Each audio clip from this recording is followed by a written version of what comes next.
पहले हमें बातचीत से माहौल बनाना चाहिए, फिर बातचीत से तय कर लेंगे कि बातचीत के लिए कौन सी जगह ठीक रहेगी।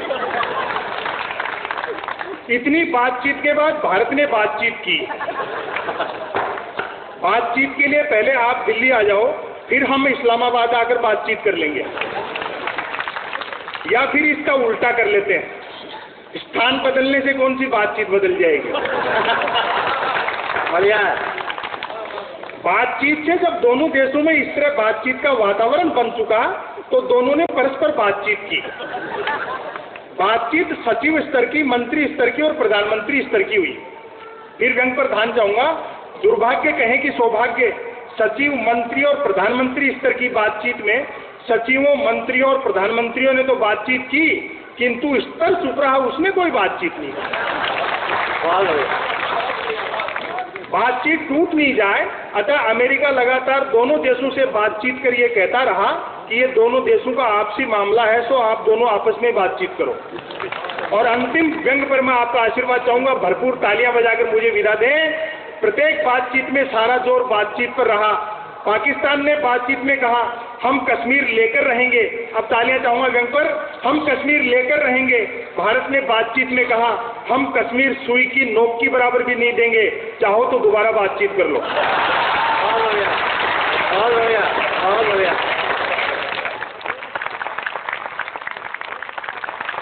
आइए, पवन जैन साहब लाल किले से कविता पढ़ने वाले भारतीय पुलिस सेवा के एक ऐसे अधिकारी हैं जो अधिकारी होते हुए भी संवेदनाओं को बचाए रखते हैं, वरना इस देश में, क्षमा कीजिएगा, हमारे राय साहब बैठे हैं, एसपी साहब बैठे हैं, मैं पूरे देश में घूमता हूँ, मैंने ऐसे ऐसे अधिकारी देखे जो बाढ़ पीड़ितों के लिए, अकालग्रस्त लोगों के लिए उड़ीसा में जब कंबल बांटे जाते हैं, वो कंबल हमको उन्होंने रात को ओढ़ने को दिए और हमको बताया कि ये यूएसए से डोनेशन में आए थे, वो वाले कंबल।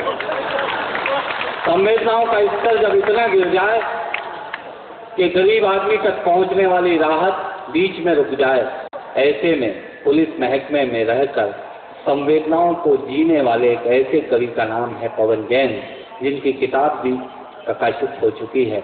लाल किले से पूरा देश जिन्हें सुनता है। आपने टीवी के बहुत सारे चैनल पर उन्हें काव्य पाठ करते हुए सुना होगा।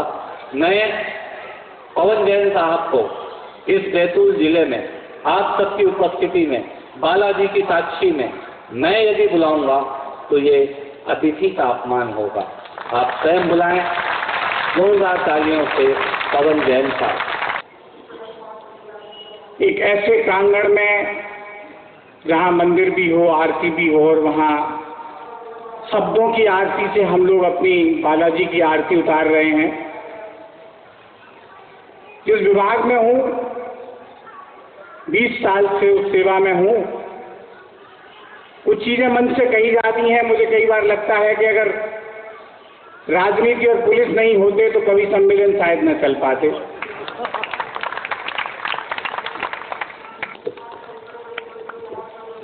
आतंकवादियों की गोली से मारे गए वीर सिपाही के शरीर के पास से जब मैंने उसकी डायरी को उठाया तो उसके संस्मरणों में मैंने उसकी अंतिम इच्छा को इस तरह लिखे हुए पाया।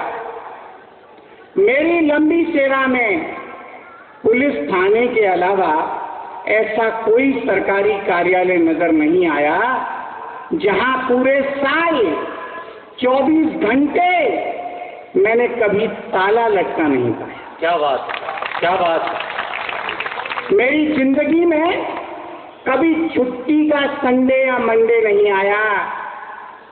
चारों तरफ जगमगाई जब दीपों की लाली तो मैंने भी मना ली दिवाली। क्या बात। रंग गुलाल उड़ाती निकली जब मस्तानों की टोली तो मेरी भी मन गई होली। टूट न जाए ताले कहीं, पड़े न खलल चैन में, मैंने बेचैन आंखों में नींद डुबोली। धूप, सर्दी या बारिश न कर पाए मेरे जोश को ठंडा, मैं तो करता रहा ड्यूटी लेके हाथ में डंडा। धूप, सर्दी या बारिश न कर पाए मेरे जोश को ठंडा, मैं तो करता रहा ड्यूटी लेके हाथ में डंडा।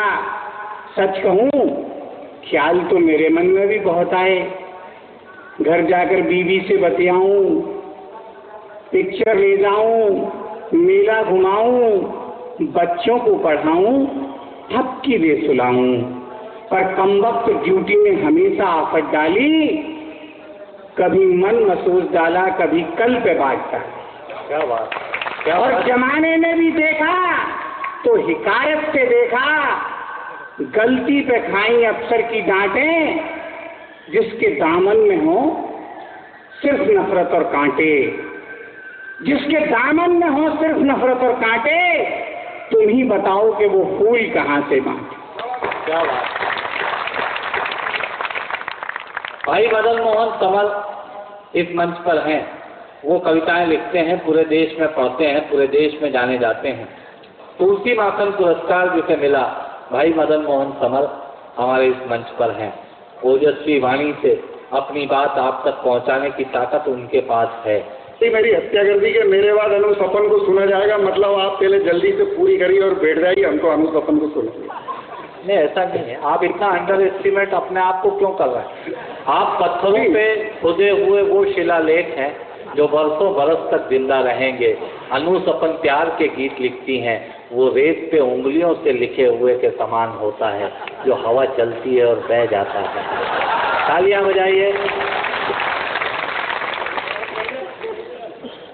बालाजी की इस पवित्र भूमि से मैं भगवान बालाजी को प्रणाम करता हूँ। ये देश आज अगर खड़ा हुआ है तो उनके दम पर खड़ा हुआ है, जिन्होंने अपने प्राण, अपने शीश इस देश की खातिर कटवाए हैं, भारत माँ का सम्मान बचाने के लिए जिन्होंने प्राणों की आहुतियां दी हैं। यहीं पर दीपक यादव, शिव प्रसाद यादव सहित 9 लोग कारगिल के युद्ध में और उसके बाद कश्मीर की घाटियों में शहीद हुए। सन 710 ईस्वी से लेकर आज दिनांक तक जितने शहीद, जितने बेटे भारत माँ पर कुर्बान हुए हैं, उनके लिए मेरे मंत्र के साथ आप सलामी दीजिएगा, उनके लिए पुण्य स्मरण कीजिएगा कि सबसे पहले नमन उन्हें है जिनने शीश कटाए।